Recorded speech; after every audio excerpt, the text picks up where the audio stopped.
the Philippines. There's a hyperinflation rate in the Philippines from 5.4% to 6.5%, according to the economic manager of Malacanang. It's all about increasing prices of basic necessities and prime commodities, and this will be the report of Jane Gilpin. It's true that there's an intensive increase on the price of different commodities, and to prove this proposition is Mr. Paulo Manuel P. Samara, the Secretary of the Department of Trade and Industry. We will ask him a few questions. So sir, it's true that there's a hyperinflation rate? Oh yes, there is a hyperinflation rate in the Philippines from 5.4% on May 2011 up to 6.5% on June 2011. So sir, what do you think are the reasons behind? Unfortunately, there are three valid reasons that yields on hyperinflation rate.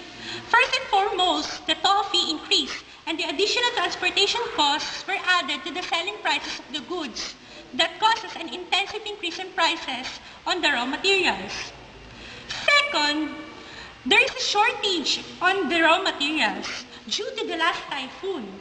And due to that reason, there is an intensive increase on prices on the raw materials that causes an intensive prices on the goods or basic necessities. Finally, as we all know, the agriculture industry of the Philippines is not that good, and agriculture industry is the source of the raw materials. Therefore, there's an impact on prices not only to the raw materials but to the selling prices. So thank you so much, sir. Thank you so much. You're welcome. And that's it. We heard enough the reasons behind this hyperinflation rate. And this is the big question. How could the people survive in this problem? Back to you, Jandy. Thank you, Jane Gubit. The said hyperinflation rate that affects the businesses of the Philippines. And this is the report of Mr. Jo Marie Ranada.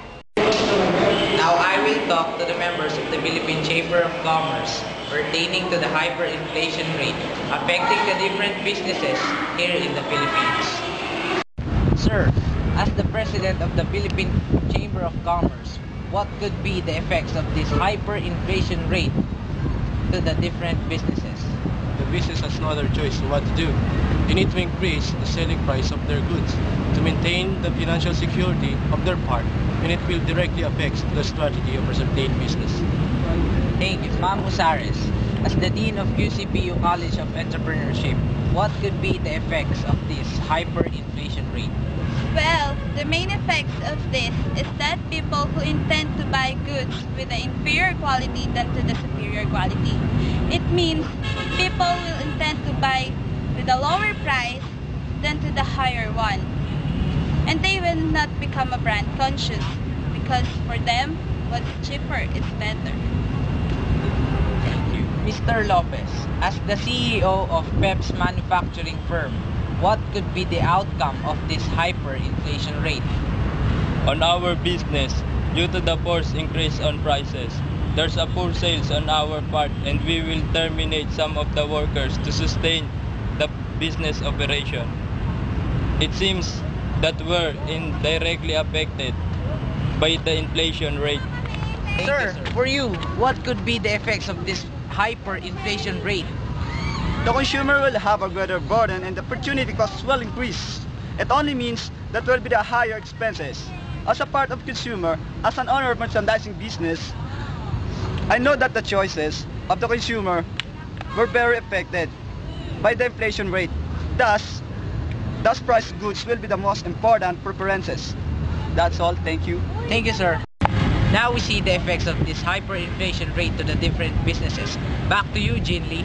Thank you, Mr. Jo Marie Ranada. Inflation rate in the Philippines is a crucial scenario. Then, there should be a solution to prevent the higher poverty rate. This is the report of Ms. Jane Gupit. We are now live at the Quezon City Polytechnic University and we will ask some students for this question. Hi, Miss, excuse me. As a student, what do you think is the solution for this hyperinflation rate that affects you? For me, the people should prioritize their basic needs. They should not buy or purchase any luxury items because being thrifty is one of the challenges we're facing now and in relation to our inflation rate today. Okay, thank you so much. Hi, good morning. Excuse me, ma'am. Yes. May I ask you some questions? Sure. Are you aware of this hyperinflation rate? Yes, because I'm a financial staff on CGG accounting firm. So what is your recommendation to friend? Recommendation, proper management of resources is needed. The consumer should maximize the benefits that they get from a certain good. As we all know, inflation rate deals with the increase in prices. Therefore, the consumer should lessen the purchasing level to avoid negative scenarios. That's very simple, you know. You just need to buy only your needs and not your wants. Moreover, the people should also consider their income. They should seek some part-time opportunities to cope with the rapid social and economic changes. Okay, thank you so much for that. And now we heard the opinions of ordinary citizens pertaining to the solutions of hyperinflation rates that affects the businesses. And this is Jane Michelle Gubit from Daily News reporting. Back to you, Gina Lee.